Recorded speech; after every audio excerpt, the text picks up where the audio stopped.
Welcome to the Coin Club, a podcast brought to you by the Seven House Coins, Currency, Bullion, where we discuss everything related to numismatics. I'm glad to have you along with me for my journey and excited to share with you the very best of numismatics.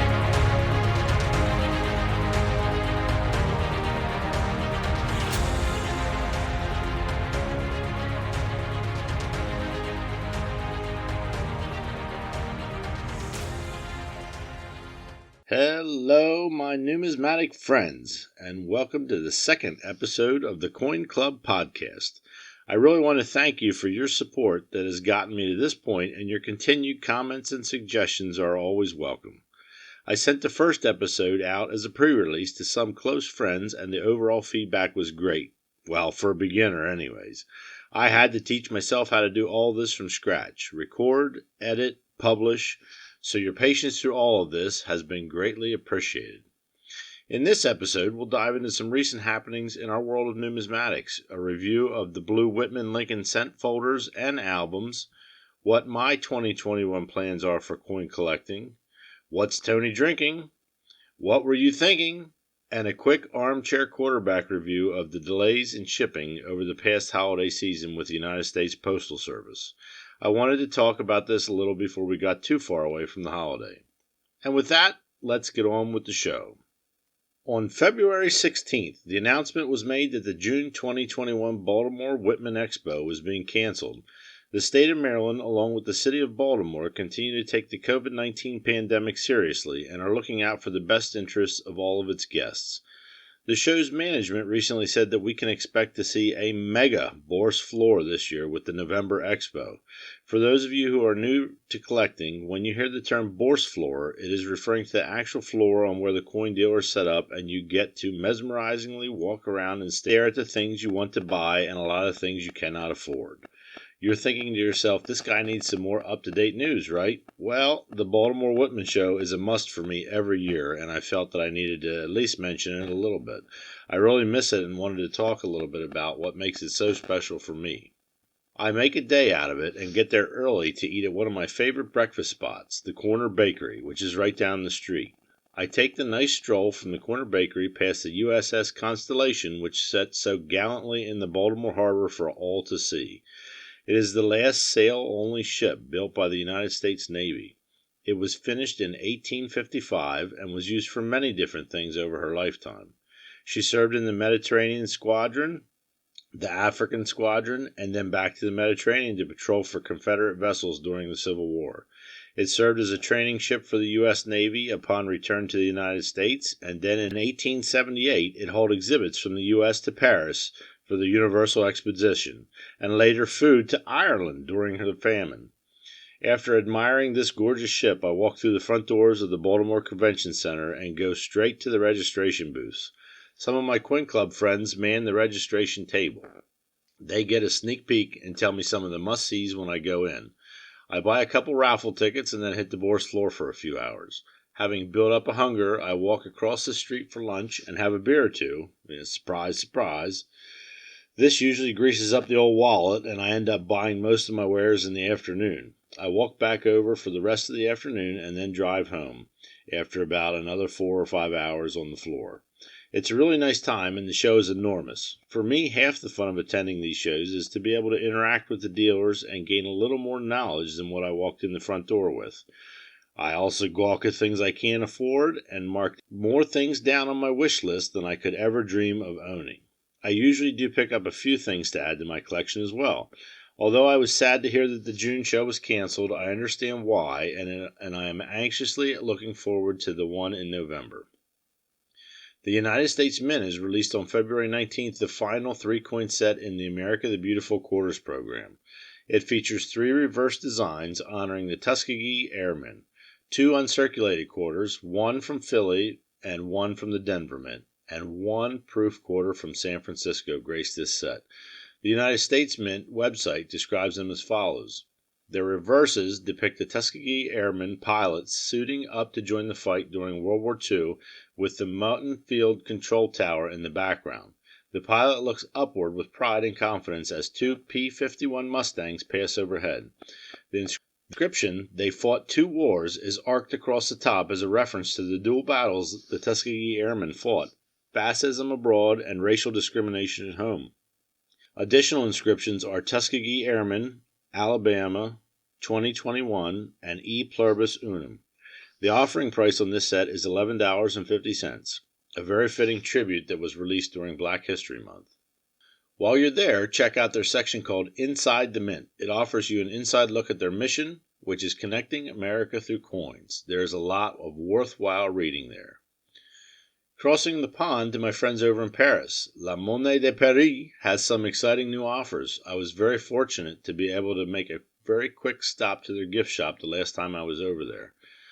I hope to take their tour the next time I'm over. They currently have a line of Smurf coinage, 13 series from 2020 that they are still offering. These are a great gift for your young numismatist's collection. They also offer similar items to the United States Mint. They have a yearly burst set for boys and girls, the Little Prince coinage, a character which is based off a 1943 poetic and philosophical tale first published in the United States and then later in France. It's celebrating the 75th anniversary of the French publication in 1946. Along the lines of celebrating 75th anniversaries, the introduction of the €2 75th anniversary of the creation of UNICEF. It comes in proof quality, and the obverse of the coin depicts the earth as a puzzle. 2 children's hands holding the globe, an olive branch on the left side, and a nod to the anniversary with the 75 ons in the middle. The Paris Mint will donate €2 from every sale to the organization. UNICEF, for those who are not aware, is the United Nations International Children's Emergency Fund. They provide humanitarian and developmental aid to children around the world. As coin collectors, this is something we can purchase that will give a little bit of hope to children around the world who are in need. The Laurel coin, featured this year in a series that runs from 2020 to 2022, features the beauty of the nature of France. The laurel is synonymous with eternity, a symbol of glory and victory. It graces the obverse of the coin in a fantastic grandeur. The laurel leaf sits prominently in the center, held up by 2 branches of a laurel tree. The mint has placed a beaded design on the outline of the coin in a flashback to the old elegance that graced so many French coins from the past. The last coin I mentioned from Paris Mint is the 2021 Year of the Buffalo coin. In paying homage to the Chinese astrology, the 2021 coin features a buffalo on the obverse center of the coin, surrounded by traditional Chinese motifs. The reverse depicts the Chinese zodiac animals next to temple doors. They are being issued in a €20 high-relief silver coin, a quarter-ounce gold coin, and €10 silver coin. A quick fact about the Paris Mint: it was founded in 864. Yes, that's correct. Not 1864, but 864. It is the oldest enterprise in the world and France's longest-standing institution. Paris is a truly mesmerizing city, and if you plan on visiting, mark down the Mint as a must-see. Grab yourself a nice baguette sandwich and a bottle of rosé wine and sit in the gardens of the Louvre and enjoy the scenery and people watching. You won't want to miss it. The 2021 COTY Award winners are in. The program recognizes ingenuity in coin design from mints all over the world. The winners in each category are as follows. The best bimetallic coin goes to the Australian Mint's €25 bimetallic coin, labeled Artificial Intelligence, which was composed of silver and niobium. The best contemporary event coin went to the United States Mint's $1 5-ounce silver coin, the 50th anniversary of the moon landing. The best crown coin goes to La Monnaie de Paris with their $10 Euro silver, gilt and rhodium coin, Paris, Treasures, City of Lights, Eiffel Tower. The best circulating coin goes to the German Mint's $2 Euro bimetallic 30th anniversary of the fall of the Berlin Wall. The best gold coin goes to China Gold Coin Incorporation's 100 yuan coin, gold art of the Chinese calligraphy. The best silver coin goes to the United States Mint, their $1 5-ounce silver coin, 50th anniversary of the moon landing. The most artistic coin award goes to La Monnaie de Paris for their $10 Euro silver coin, fall of the Berlin Wall. The most historically significant coin goes to the Australian Mint for its €100 gold coin, Magic of Gold, the gold of Mesopotamia. The most innovative coin goes to the Numismatic $20 coin, Cook Islands, Silver Meteorites, Chicxulub Crater.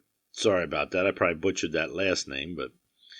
And last but certainly not least, the British Mint took home honors for the most inspirational coin with their 50p Silver Innovation in Science Stephen Hawking coin. And now, on to the review. The little blue folders that most of us so fondly remember when we were children are still around today. They are made by the Whitman Publishing Company and are reasonably priced at around $5 brand new. I count 7 available on their website that deal with Lincoln Cents directly. They also offer a few made by H.E. Harris, but in this review, we're sticking with the Whitman version. These iconic blue folders are what most of us have used in the day to put our pocket change in when we were children. Our dad or grandparents may have bought us one in hopes that we would become hooked on the hobby. Some of us may still buy them today for whatever reason. Whitman offers 4 versions that span the gamut of the Lincoln Cent. Version 1 goes from 1909 to 1940. This section can be a little costly to complete as the key dates are in this one. Version 2 is from 1949 to 1974, version 3 from 1975 to 2013, and version 4 is 2014 to present. Most of us will not live to see a version 5 of this book, but heck, that's the fun of collecting, trying to fill out a book and complete the set as best that we can. Future generations will find our blue Whitman folders and either continue them or sell them off for ventures they may be interested in. They have 2 other books that are for the memorial sets only. They say Lincoln Memorial Sets on the front and come in Book 1, which is 1959 to 1998, and Book 2, 1999 to 2008. The last book is a plain book for Lincoln Cents. You write down your years and add them in as you see fit. The copper-colored text on these books really sets off the blue folder and is a fan favorite in my opinion. Black text is below each coin inside the book and includes the mintage numbers for that year and that mint. A little flap in the back is advertisement for the rest of the Whitman folders and also included a quick little history on the coins you find in that folder. The holes in the folder have what Whitman describes as a special lock-in folder, and they strongly suggest that you wear gloves when pushing your coins into place. It's a best practice in the community and saves headaches and disappointments down the road. The Whitman Lincoln Cent album comes in the same iconic blue color, however these have gold lettering on the front. In my opinion, the gold sets off the blue and gives it a very nice look. The first album goes from 1909 to 1995 and the second from 1996 to present. It is a very sturdy album with removable pages. The inside cover gives you a history of the coin, and the pages allow you to pull out a plastic partition, set the coin in its lovely spot, and then push the plastic partition back over, securing it in its setting for your viewing enjoyment, protected in its nest with the rest of your Lincoln Cents. The dates and mints are listed below each coin, and the mintages appear on the back cover. The Whitman albums are my favorite, to be honest. The colors appeal to me more so than the other albums offered from other dealers. They are very sturdy and have the look of quality. Both are highly recommended. So 2020 put a kibosh in the plans of many coin collectors, and 2021 appears to be running the same. It moved a lot of people to purchasing coins online and has also created a shortage, so to speak, on supply and a huge increase in online demand. I've been purchasing some silver bullion from time to time online and a handful of coins online as well. My online purchases have increased, I will say that. In 2021, my goal is to attend the November Whitman Show. I want to continue my Susan B. Anthony Dower collection, as I bought a Dansko album a long time ago and have never gotten around to putting any of my Susan B's in it. I think I need the varieties for that album, but I know I have the rest of them. I also need a 1999 Proof 70 PCGS graded coin to complete my slabbed Susan B. Proof collection. My main goal for 2021 was to start this podcast, and I've done it. So now my time will be spent on improving this experience for you, and what little time I have left, I'll try to work on that Susie B collection. What's Tony drinking tonight? Well, surprise, surprise. I'm still enjoying my Yingling. We affectionately refer to it around here as Ling Ling. You really should hunt some down if you haven't had it yet. Trust me, you'll like it. Make sure your Yingling is ice cold, friends. That's the only way to drink it. Remember to drink responsibly, don't drink and drive, and only over the age of 21. All right, everyone, on to my favorite part of the show. What the heck were you thinking? One night, I was at my local coin club meeting. We always have an auction every night on top of our usually scheduled agenda items. We get an auction sheet that lists what will be available for sale. It usually comes out a week or two before the meeting. I generally look it over and find out what I'm going to bid on. Come meeting night, when everyone puts the physical items up on the bid sheet, I'll go up and check them out along with the rest of the members. This night, I was running behind, late getting there because I left work late and I just ran in the door as the meeting started. I wasn't able to check out the items before the meeting started. No problem. There's a brief 5-minute intermission between our regular business and the start of the auction, so I'll check it all out then. I got up during the intermission, checked out some of the items I wanted to bid on, and sat back down at my table with my coin club friend Ken. A couple of the items I wanted came around, and I ended up getting a few of them. I was pretty happy. I was scanning the auction sheet, waiting for my next item to appear, and there it was. I forgot to look at the 1895 Morgan dollar that was priced extremely low. I forget what the actual price was, but it was well under $100. I was pretty new to the bidding scene, so I thought this was a good deal, and who cares if I didn't check it out? Very nice resale opportunity for me. So I bid on it without checking it out.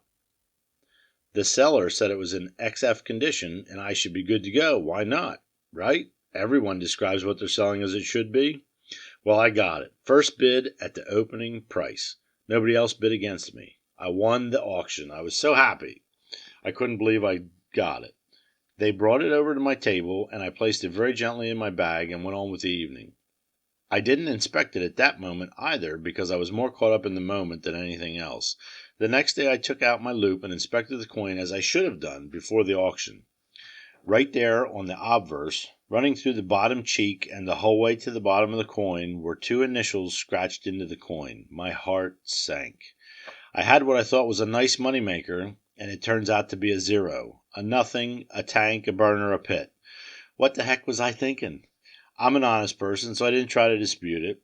I didn't read the label. I didn't look at the grade. I didn't judge it for myself. What I did do was get on my favorite coin website and ask the people, what should I do? How can I overcome this?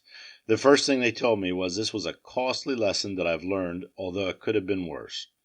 I learned that although it is now considered a details or damaged coin, that I can still sell it and break even or make a couple bucks, as the very in-demand years will garner interest from collectors to fill holes in their albums with much lesser quality coins for those high-dollar key date years. In the end, I didn't lose money on it. I actually made a couple bucks, but it could have been much worse. Study the coin, inspect it before you buy it, and don't take a chance unless you're sure. It could turn out to be a very costly lesson in the world of collecting. I was very fortunate that this lesson didn't cost me an arm and a leg. Please share with me your what were you thinking moments. I would love to have them on the show and share your stories with our listeners. I know you have some, so send them my way. Let's end the show tonight with a quick little section about the shipping woes that happened this past holiday season with the United States Postal Service. Leading up to the 2020 election, some coin dealers and customers started to see a big increase in the amount of times it took to ship and receive their coins. We all can agree that there were many things working against the post office during this time. Government interference was referenced by many people, COVID-19, a huge increase in the number of packages, and the list goes on. I purchased a brick of notes from an antique dealer in California. There were some pretty cool World War II British military coupons. I couldn't wait to get them in my hand. It took a month to get them here from California. Coast to coast, an entire month. Not optimal at all. In the beginning, I was pretty frustrated, but in the end, what are you going to do? We all need to have some patience in regards to these delays. One single person is not responsible for them, and the person delivering that package surely isn't either. Having some compassion. In the end, we do have one of the best postal systems in the world. Now, don't laugh, and here I'll tell you why. I'll give you a little story of my own. I recently sent a package to a new, young, numismatic friend in Belgium. It was on the plane headed over there in less than a week, and it took what seemed to be a 2 to 3 week tour of Belgium as I was witness to these updates from the USPS. They were still able to track the package as it was outside of the country. I asked my friend if this was normal, and they said it was. Belgium Post takes its good old time, and everyone is used to it. I just want to say a huge thank you to the USPS and the overall good job that they do year-round in spite of all their challenges that they face. They work hard and are out in all kinds of weather making sure that your pack of 100 1-ounce silver bars are rushing towards your stack as fast as they can get it there. And sometimes it takes the grand tour of the closest 5 states to you, but hey, that's life. Well, friends, we have come to the end of the second episode of the Coin Club podcast. Once again, I would like to thank you for listening to the podcast. I really enjoy sharing with you and look forward to seeing you on the next episode of the Coin Club podcast.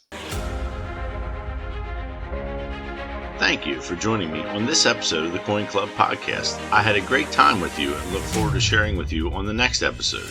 If you like what you've heard, please consider supporting me on Patreon at the Coin Club podcast. Please follow me on social media. I'm on Facebook at the 7 House Coins Currency Bullion and also on Instagram at the same name. You can also go to my website, 7houseccb.com, and give me some feedback on this episode or some suggestions on what you would like to see in future episodes. As always, I'm grateful to all of you for your support and look forward to seeing you the next time on the Coin Club podcast.